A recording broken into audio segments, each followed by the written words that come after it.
మా ఆపరేషన్ థియేటర్లో ప్రతిరోజు ఒక కొత్త కథ మొదలవుతుంది. ఒక కుటుంబం బయట ఆశలతో ఎదురు చూస్తూ ఉంటుంది. మాకైతే ఇది రోజువారీ పనే కావచ్చు, కానీ బయట నిల్చున్న వాళ్ళకి మాత్రం వాళ్ళ జీవితాల్లో ఇవి మరపురాని క్షణాలు.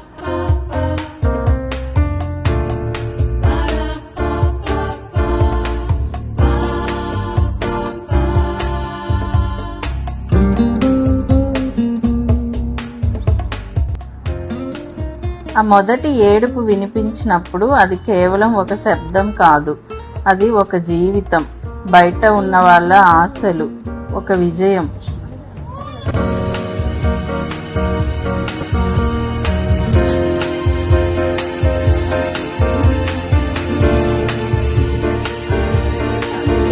ఇలాంటి ఎన్నో అందమైన ప్రయాణాల్లో భాగం కావడం మాకు చాలా సంతోషంగా ఉంటుంది.